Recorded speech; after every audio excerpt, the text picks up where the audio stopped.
second aspect pertains to the nuclear side, and we have yesterday signed agreements which would take the Kudankulam project forward. ये कोई नहीं सोच रहा था कि इंडिया और रशिया के बीच न्यूक्लियर प्लांट की डील हो जाएगी, तो ये की डील भी साइन हो गई है। और इसके ऊपर डॉक्टर जयशंकर ने कहा है रशिया एक्सेप्शनल पार्टनर। अगर इंडिया के फॉरेन मिनिस्टर डॉक्टर जयशंकर की बात करें, रशिया के विजिट पे हैं और न्यूक्लियर पावर प्लांट की डील की है उन्होंने रशिया के साथ, जो कि तमिलनाडु में बिल्ड करने जा रहे हैं। जबकि दूसरी साइड पे अगर पाकिस्तान के प्राइम मिनिस्टर विजिट करते हैं रशिया और सिर्फ ऑयल लेने की बात करते हैं तो उन्हें प्राइम मिनिस्टरशिप से ही उतार दिया जाता है। भारत में 2 रशियन रिएक्टर्स ऑलरेडी हैं, न्यूक्लियर रिएक्टर्स, जिससे कि बिजली उत्पन्न होती है। 4 बन रहे हैं। इसके अलावा क्या हो रहा है कि भारत ने और डील साइन करी है डिफेंस के बारे में, डिफेंस मैन्युफैक्चरिंग के बारे में, एनर्जी के बारे में, और भी कई सारी चीजें हैं जिसके बारे में रूस और भारत की बातचीत हुई है। और यह निर्णय लिया गया है कि इन मामलों को लेकर भारत और रूस एक साथ आगे चलेंगे। आप सारे के सारे कंफ्यूज और नर्वस हैं, आपको बिल्कुल नहीं पता कि क्या होना है, हमारी डायरेक्शन क्या है। ये तो आजाद हुए ही नहीं है, ये ज़हनी तौर पे गुलाम है। इसका क्या करेंगे आप? वो मुल्क के जो इंडिपेंडेंट रहे, अपनी इंडिपेंडेंट पॉलिसीज बनाए, वो हमें इंडिया नजर आता है। आज अगर पूरी दुनिया में इंडिया के रिलेशंस की बात करें, फॉरेन अफेयर्स की बात करें, फॉरेन जो उनकी पॉलिसीज की बात करें, बहुत डिफरेंस नजर आता है एज कंपेयर टू पाकिस्तान। क्या पाकिस्तान की कोई फॉरेन पॉलिसी है भी है या नहीं? तो ये चीमा साहब, ये किस तरह ये सारा मुल्क चल पाएगा आगे? लुटमार आपका बिल्कुल चल रही, बिल्कुल। Us and Russia, things are very good, very strong. We are, we deal with each other very openly, very confidently. अगर इंडिया के फॉरेन मिनिस्टर डॉक्टर जयशंकर की बात करें, रशिया के विजिट पे हैं और न्यूक्लियर पावर प्लांट की डील की है उन्होंने रशिया के साथ, जो कि तमिलनाडु में बिल्ड करने जा रहे हैं। जबकि दूसरी साइड पे अगर पाकिस्तान के प्राइम मिनिस्टर विजिट करते हैं रशिया और सिर्फ ऑयल लेने की बात करते हैं तो उन्हें प्राइम मिनिस्टरशिप से ही उतार दिया जाता है। भारत में 2 रशियन रिएक्टर्स ऑलरेडी हैं, न्यूक्लियर रिएक्टर्स, जिससे कि बिजली उत्पन्न होती है। 4 बन रहे हैं। इसके अलावा क्या हो रहा है कि भारत ने और डील साइन करी है डिफेंस के बारे में, डिफेंस मैन्युफैक्चरिंग के बारे में, एनर्जी के बारे में, और भी कई सारी चीजें हैं जिसके बारे में रूस और भारत की बातचीत हुई है। और यह निर्णय लिया गया है कि इन मामलों को लेकर भारत और रूस एक साथ आगे चलेंगे। आप अभी तक, मैंने जिस तरह आपको अर्ज किया था कि फाइनेंशियल बैंक्रप्सी के हल है, फाइनेंशियल बैंक्रप्सी के हल होते हैं 20-20, 30-30 साल के अंदर। मैंने देखा कि कंट्री रिवाइव करके दोबारा अपनी इकोनॉमी ठीक, लेकिन अपनी मॉरल बैंक्रप्सी का क्या करेंगे आप मॉरल बैंक्रप्ट हो चुके, बिल्कुल कोई मोरालिटी है ही नहीं।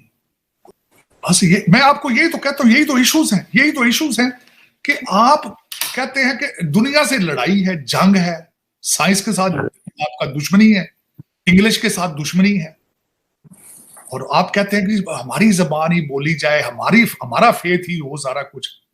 आप कहीं भी मिडिल ग्राउंड पे आना नहीं चाहते। इंडिया रशिया साइन की डील फॉर न्यूक्लियर प्लांट। ये नहीं सोचा जा रहा था कि रशिया और इंडिया के बीच कोई न्यूक्लियर प्लांट पर डील होने जा रही है। कुदनकुलम प्रोजेक्ट तमिलनाडु में ये जो बात की जा रही है, इसके मुतालिक उन्होंने बताया है कि ये डील की है और बहुत ही इंपॉर्टेंट ये डील साइन की गई है, और उसमें जो सेरेमनी हुई है उसके बीच ये डील साइन हुई इंडिया और रशिया के बीच। इंडिया जो है वो इस वक्त सिर्फ यही नहीं कि रशिया के साथ उसने ये एक की डील साइन की है जिसके मुतालिक इससे पहले इल्म नहीं था, इतना ज़्यादा बात भी नहीं की गई थी। लेकिन इसी के साथ मैं देख रही थी कि एक और खबर भी है कि इंडिया सिर्फ ऐसा नहीं है कि किसी एक ही कंट्री के साथ, जैसा डॉक्टर जयशंकर ने जो अभी जो फरमाया बिल्कुल वही मैं बात कर रही थी। उन्होंने कहा कि अमेरिका के साथ भी जो स्पेशल पार्टनरशिप है, रशिया के साथ भी स्पेशल पार्टनरशिप है, अच्छा बुरा वक्त आता रहता है, लेकिन जो हमेशा से हमारे साथ जो खड़ा रहा वो कंट्री जो है वो रशिया है। आज अगर पूरी दुनिया में इंडिया के रिलेशंस की बात करें, फॉरेन अफेयर्स की बात करें, फॉरेन जो उनकी पॉलिसीज की बात करें, बहुत डिफरेंस नजर आता है एज कंपेयर टू पाकिस्तान। क्या पाकिस्तान की कोई फॉरेन पॉलिसी है भी है या नहीं? क्या पाकिस्तान आज भी अमेरिका के इशारे पे, चाइना के इशारे पे चल रहा है एज कंपेयर टू इंडिया? अगर बात करें, उनके यूएस के साथ भी रिलेशन बेहतर हैं, उनके चाइना के साथ भी, चाहे जो भी मामलात हैं, लेकिन ट्रेड चलती है, और जो रशिया के साथ रिलेशन है सबके सामने। इसीलिए ये बताएं क्या वजह है कि एक कंट्री है, एक ही साथ हम मतलब डेवलपमेंट का सफ़र स्टार्ट किया 1947 में, आज वो जाके न्यूक्लियर पावर प्लांट की डील करता नजर नजर आ रहा है और पूरी दुनिया में ओपनली वो अनाउंस करते हैं, ठीक है। दूसरे नंबर पे कंट्री पाकिस्तान है, हमारे प्राइम मिनिस्टर जाते हैं तो सिर्फ ऑयल लेने की भी बात करते हैं तो वापस आते हैं तो जेल में। इसकी वजह, सबसे बड़ी वजह तो मुझे ये समझ आती है कि इंडियंस इंडिपेंडेंट है, एक चीज़ खुद मुख्तार है, हम लोग खुद मुख्तार नहीं है। और इसके ऊपर डॉक्टर जयशंकर ने कहा है Russia exceptional partner, special partner कहा गया है। तो इंडिया वो मुल्क है जो धड़ल्ले से अमेरिका को भी स्पेशल पार्टनर कहता है और रशिया को भी स्पेशल पार्टनर, एक्सेप्शनल पार्टनर कहता है और कह सकता है। किसी और की ऐसी इतनी वो मजालें नहीं होती कि जहां पर इतने खुल के करे या बात की जाए। देखिए पाकिस्तान में जब ये बात की जाती है कि किसका साथ दें, कभी किसी की तरफ टिल्ट रहा, डेकेड्स तक जो है वो अमेरिका के साथ रहे, एड्स लेते रहे, पैसा आता रहा, जंगे लड़ते रहे, मुल्क तोड़ते रहे उनके लिए, लेकिन अचानक से हमें पता चला भाई ये तो गलत हो गया, ये तो बड़ा बड़ा गलत हो गया, भाई क्या हो गया, ये क्या हो गया। तो उसके बाद हमने कहा नहीं अब ऐसा करो, अब इससे हटके जो अब हमने दूसरी तरफ जाना, फिर हम चाइना के आगे लेट गए और फिर हमने कहा चलो जी अब हम चाइना के गुलाम है। और भैया मोदी साहब जब अमेरिका आते हैं तो हाथों हाथ लिया जाता है और कहा जाता है कि यू आर वेरी पॉपुलर और we need your autograph president की तरफ से। और जब ऑस्ट्रेलिया जाते हैं तो कहा जाता है यू आर दी बॉस। और जब अब रशिया डॉक्टर जयशंकर पहुंचे तो वहां पर न्यूक्लियर प्लांट की डील साइन कर ली है। आज 2023 है, आज के दौर में हमें पहले तो अब ये नहीं पता होता कि फॉरेन मिनिस्टर है कौन और वो किसकी मर्जी से चल रहा है। हमने अमेरिका की बात मानी, कभी हम चाइना की बात मानते हैं, लेकिन ना अमेरिका से ताल्लुक बेहतर ना चाइना से ताल्लुक बेहतर।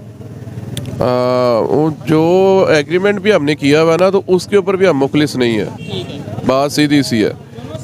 लाइक हमने अमेरिका से अगर एग्रीमेंट कर लिया है, उस एग्रीमेंट से हमने कहा था जी आप हमें एड देंगे, वो एड हम अपने मुल्क में एजुकेशन पर्पस पे अवाम पे लगाएंगे, हमने वो भी नहीं लगाई। हमने अपनी अवाम को भी जाहिल रखा है। और इस्तग़फिरुल्लाह, पाकिस्तानी अवाम तो अब इंसानियत के म्यार से बहुत नीचे आ गई हुई है, एजुकेशन का लोगों को पता ही नहीं है। ये देख देख के दुख होता है।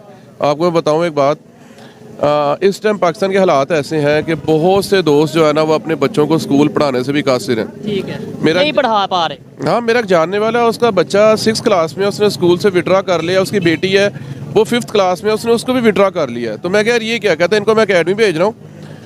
5th क्लास की बच्ची और 6th क्लास की बच्ची मैट्रिक का जो सिलेबस है वो याद कर रहे हैं। मैं कह यार इट मीन्स कि तुमने घर में एक मियाँ मिट्ठू रखा हुआ है और उसको तुम बातें याद करवा रहे हो। मियाँ मिट्ठू को उसका मतलब नहीं पता होगा, वो बातें याद कर लेगा। कहता सो व्हाट, मेरे बच्चे के पास 4 साल है, उसने 4 साल बाद अपीयर होना है मैट्रिक में, और मेरी बेटी के पास 5 साल है, उसने 5 साल बाद बोर्ड में अपीयर होना है। 5 साल तक इतना अच्छी तरह याद कर लेंगे कि ये बोर्ड में टॉप करेंगे, इनको जॉब मिल जाएगी। ठीक है, मैं कह ये तो फिर जाहिल के जाहिल ही रहे। अब हमारे यहाँ पे ये